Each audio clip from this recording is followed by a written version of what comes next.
Hey there, folks. This is Brock Chart here, and coming at you with another pop tutorial.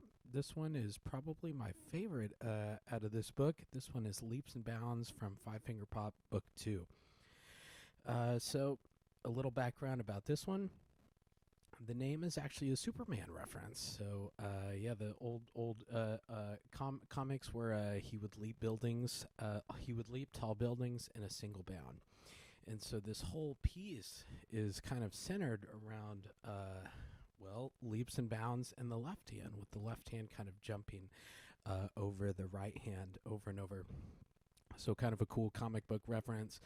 And as for musical inspirations for this, it's kind of like the band The Fray, or maybe like Snow Patrol could be a good, or even Coldplay at times. And so let's go ahead and get started on this one. And so your right hand thumb is going to be on B flat. And we're going to be kind of almost doing like a drone with this right hand, while the left hand does all of the heavy lifting. Your left hand actually has two different roles. We're playing the bass note, and then we're jumping over the right hand and playing the melody.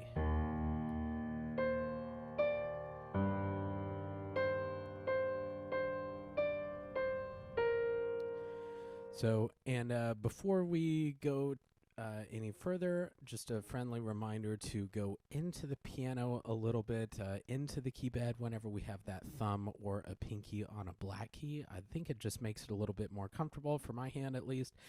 If you try to do that back here, you end up kind of having to do a weird twist with your wrist, or or a weird chicken wing with your elbow. So don't be afraid to go into the key bed a little bit more here. How I would really practice this, because the right hand really isn't too bad. It's the left hand that is doing 98% of the heavy lifting here.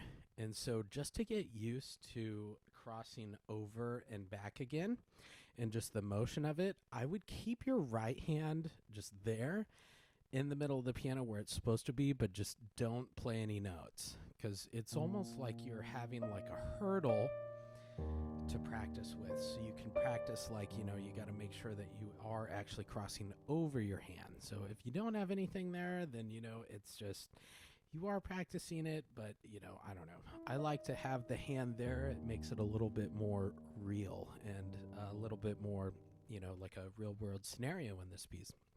So, and I would just recommend taking it super slow. So let's try that together. And I'm just going to have my right hand here. It's not going to do anything. It's not going to play anything. It's just going to be my hurdle.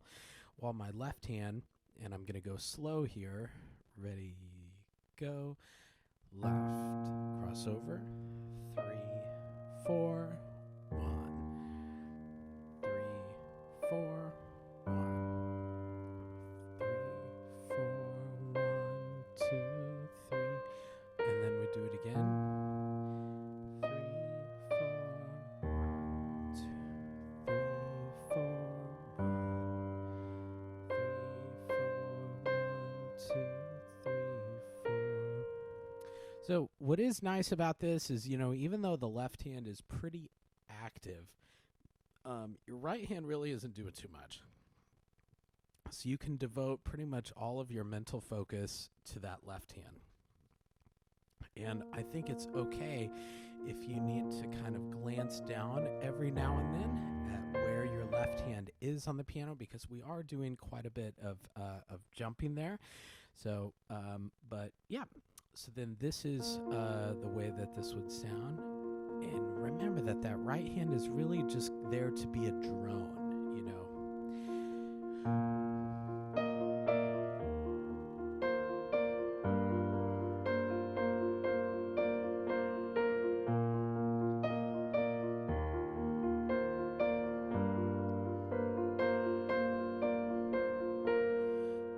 So yeah, that's kind of the verse.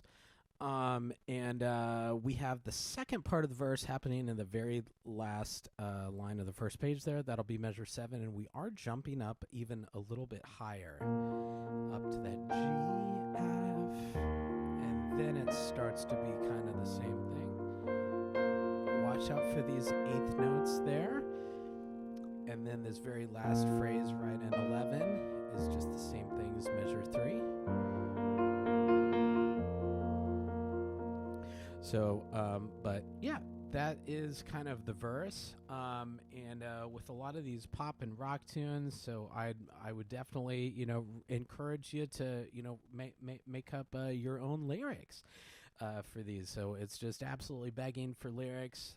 So yeah, I think it makes it a little bit more fun and more musical too. So yeah, if you make lyrics, feel free to, throw me a couple royalties every now and then on the radio. And then that'll take us to about the later half of the second page, and this is really where the tune kind of ramps up, and this is kind of the chorus. So we have this in 13 and everything. It's this big crescendo here in 13 and 14, and we're building to this cool moment in 15. And it's kind of neat here because we've talked before on some of these tutorials that pop and rock music is complex. There's a lot of layers happening. There's guitars, there's drums, there's bass, guitar, keyboard, background singers, whatever. And we've only got 2 hands and 10 fingers. So sometimes we have to do 2 different layers in the same hand. So how I've notated this are the accented notes in the right hand is kind of like the melody. It's the way that it's written. It's it's kind of a hidden melody, but that is what our singer would be doing there. And so if you listen to me play that with both hands, hopefully you can really hear and pick out clearly those accented notes. That is the real melody. That is what our singer should be doing. Leaps and bounds for you.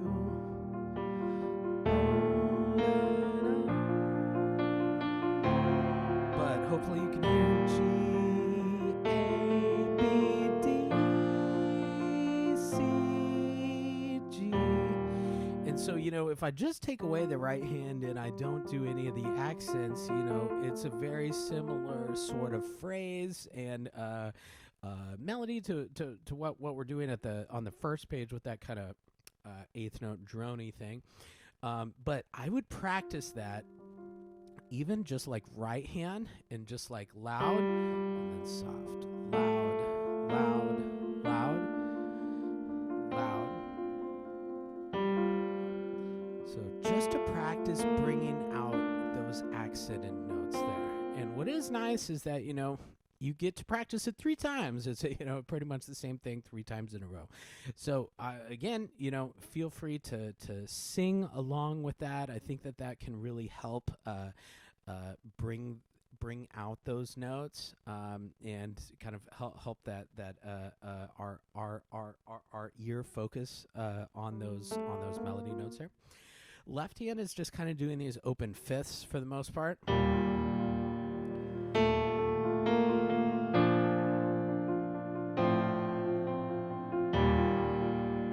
That the last chord is usually different. So in the left hand we have 2 bars of E flat, B flat, and then we have this kind of inverted F chord. And then in the second one, 2 bars of E flat, the B flat, and then we come down here to a D. So it's usually that very last, that 4th chord is a little bit different. And it's the same thing here, 23, 2 bars of E flat, and then this one is different. Have a G minor, and then it goes up. And then I really love this part right here in 27. It's supposed to be kind of a surprise. So we have subito there, which means suddenly piano, suddenly soft there. And so everything's kind of building during that chorus phrase. And so let's give that a try. This will be right here in 23. It's a big crescendo here, and it keeps getting louder. And then soft.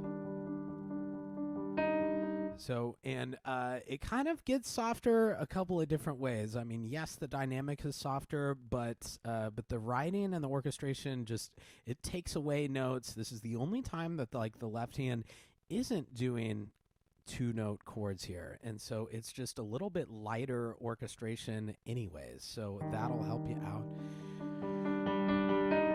So it can be kind of cool too to like add a little swell there on the end there. So I'll play that for you in 27. So what I mean by swell is we're going to get a little bit louder and then softer, kind of like an accordion. Or, you know, sometimes in music you can see kind of these hairpins where, you know, we crescendo and then we immediately diminuendo there. So this will be 27 where you can kind of hear that. And I'm growing and then soft. Getting a little louder there, and then that brings us to this very last page, and it's very, very similar to that original melody that we heard on the first page. I don't think there's really any difference there. So, and again, I would definitely encourage, you know, you guys to write your own lyrics. Let's see, I think I did like, so I'm surprised by the look into her eyes. So, but yeah, it can kind of help just, you know, make things kind of fun. Let's see, the very ending, I don't think things are changing too much at all. We've had this before. And the only thing that's different here is the very last two bars, we have a retardando. And then your right hand is going up to a 4 on C, and we have these eighth notes there. And then we just hold and let it ring for a little bit, and then off. Cool. So, yeah, I hope that you guys enjoy this tune, and I hope that you found this helpful with learning this piece. So thank you guys so much for tuning in. I'll see you in the next one.